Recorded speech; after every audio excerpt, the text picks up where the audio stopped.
Assalamualaikum warahmatullahi wabarakatuh. Hari ini kita akan membahas tema 4, sehat itu penting, subtema 1, peredaran darahku sehat, pembelajaran 1. Hari ini kita akan membahas tentang dua hal. Yang pertama, organ peredaran darah manusia, dan yang kedua, pantun. Sebelumnya, mari kita berdoa menurut kepercayaan kita masing-masing. Bismillahirrahmanirrahim. Tujuan pembelajaran kali ini, pertama, dengan kegiatan mengamati gambar peredaran darah manusia, siswa dapat menjelaskan organ peredaran darah dan fungsinya pada manusia secara rinci. 2. Dengan kegiatan berkreasi menggambar, siswa dapat menggambar cara kerja organ peredaran darah manusia secara rinci. 3. Dengan kegiatan mencari tahu tentang pantun, siswa dapat menyebutkan bagian-bagian dan ciri-ciri pantun dengan tepat.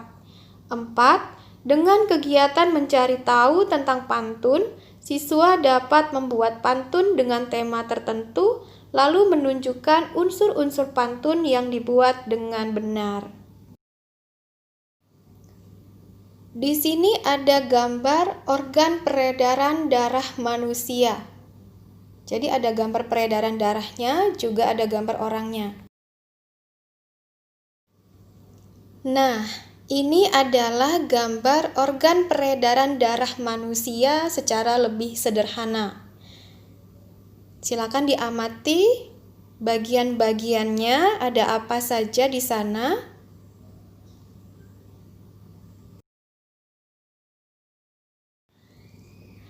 Mengalirnya darah di dalam tubuh disebut sistem peredaran darah.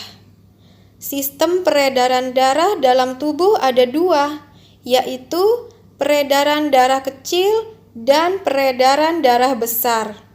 Sistem peredaran darah kecil yaitu darah mengalir dari bilik kanan menuju paru-paru melalui arteri pulmonalis.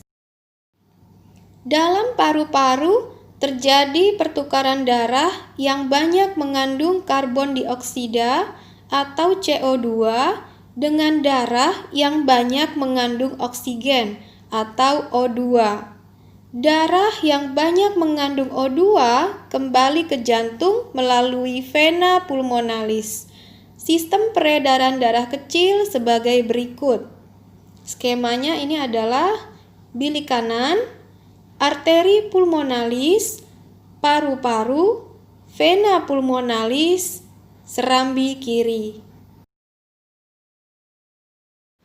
Sistem peredaran darah besar yaitu darah yang banyak mengandung oksigen atau O2 mengalir dari bilik kiri jantung ke seluruh tubuh, kecuali paru-paru, melalui arteri besar atau aorta.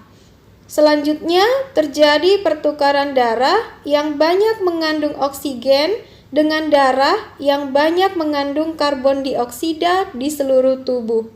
Darah yang banyak mengandung karbon dioksida kembali ke jantung melalui vena ke serambi kanan.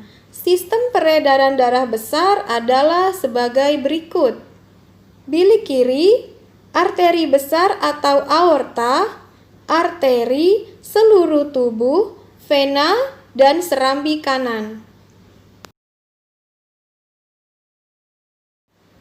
Nah, sekarang mari kita perhatikan mulai dari yang pertama dulu, yaitu jantung. Jantung adalah organ tubuh manusia yang berfungsi memompa darah ke seluruh tubuh.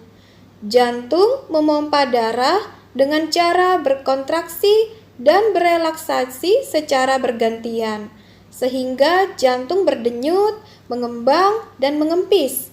Jantung terletak di dalam rongga dada sebelah kiri. Ukuran jantung kira-kira sebesar kepalan tangan pemiliknya. Jantung tersusun atas kumpulan otot-otot yang sangat kuat yang disebut miokardium. Jantung terdiri atas 4 ruang, yaitu serambi kanan, serambi kiri, bilik kanan, dan bilik kiri.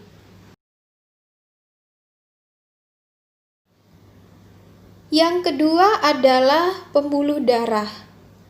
Pembuluh darah merupakan saluran tempat mengalirnya darah dari jantung ke seluruh tubuh dan dari seluruh tubuh kembali ke jantung. Pembuluh darah terdiri atas 2 jenis, yaitu pembuluh darah nadi dan pembuluh darah balik. Pembuluh nadi disebut arteri, pembuluh balik disebut vena.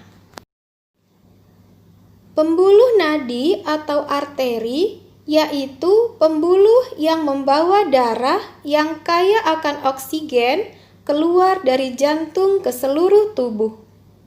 Pembuluh nadi yang besar disebut aorta.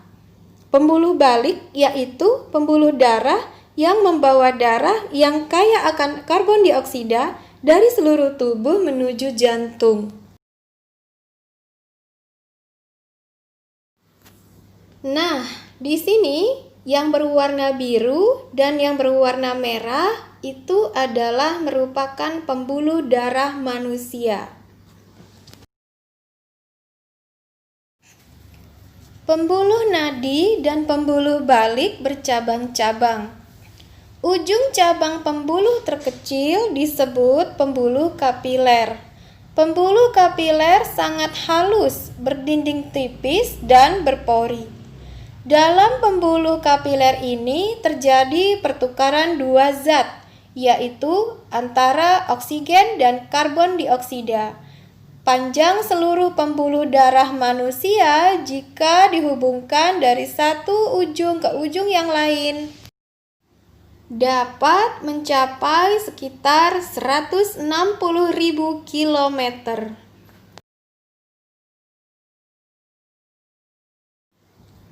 Yang ketiga adalah paru-paru.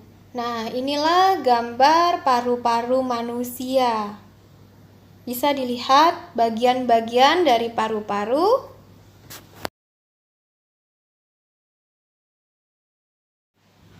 Paru-paru juga memiliki peranan yang penting dalam proses peredaran darah. Dalam proses peredaran darah, paru-paru berperan sebagai penyuplai oksigen ke dalam darah. Darah yang telah diedarkan ke seluruh tubuh tidak lagi mengandung oksigen, akan tetapi banyak mengandung karbon dioksida. Setelah kembali ke jantung, darah yang akan mengandung karbon dioksida tersebut dipompa ke dalam paru-paru. Selanjutnya, karbon dioksida diambil dan diganti dengan oksigen melalui proses pernapasan. Paru-paru terdiri atas ribuan tabung bercabang. Tabung bercabang yang jumlahnya ribuan semakin ke ujung semakin mengecil. Pada ujung yang mengecil terdapat kantong udara. Kantong udara tersebut dinamakan alveoli. Masing-masing alveoli memiliki jaringan halus kapiler. Pada jaringan halus kapiler inilah tempat terjadinya pertukaran oksigen dan karbon dioksida. Demikianlah pembahasan tentang organ peredaran darah manusia. Berikutnya kita masuk ke pembahasan yang kedua, yaitu tentang pantun. Ciri-ciri pantun. 1. Memiliki 4 baris dalam tiap bait. 2. Dalam satu baris memiliki 8 hingga 12 suku kata. 3. Pada umumnya dalam satu baris terdapat 4 sampai 6 kata. 4. Baris pertama dan baris kedua merupakan sampiran. 5. Baris ketiga dan baris keempat merupakan isi pantun. 6. Sampiran dan isi pantun adalah satuan yang terpisah. 7. Isi pantun dapat menentukan jenis pantun yang dibuat. 8. Pantun memiliki sajak atau rima dengan pola ABAB atau bisa juga AAAA. Berikut ini adalah unsur-unsur pantun. Yang pertama, unsur intrinsik. Unsur intrinsik adalah unsur yang berasal dari struktur pantun itu sendiri.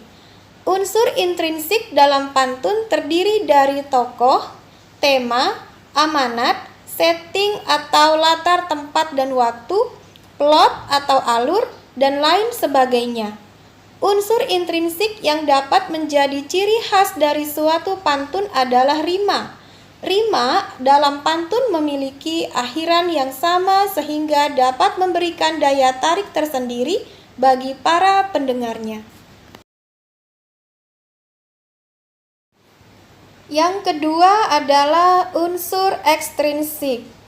Unsur ekstrinsik adalah unsur yang berasal dari luar struktur pantun. Unsur ekstrinsik ini dapat dikatakan sebagai latar belakang atau keadaan tertentu yang mendasari pembuatan pantun. Unsur ekstrinsik merupakan unsur yang sangat penting untuk menentukan isi pantun. Unsur ini diperlukan untuk mendukung berbagai unsur intrinsik yang merupakan struktur pantun itu sendiri. Berikut adalah contoh pantun berdasarkan jenis isinya. Di sini ada pantun nasihat, jalan-jalan membeli gitar. Beli gitar di toko depan. Kamu harus rajin belajar agar bermanfaat di masa depan. Nah, ada lagi contoh pantun perpisahan. Buah pisang jatuh di batu. Anak kera ambil dengan tangan. Biar jauh di negeri yang satu, jauh di mata, di hati jangan. Berikutnya ada juga pantun jenaka. Jambu merah di tepi rawa, tempat kakek tidur beradu. Sedang marah, nenek tertawa melihat kakek bermain gundu. Menarik ya pantun ini? Itu tadi pembahasan tentang organ peredaran darah manusia dan juga tentang pantun.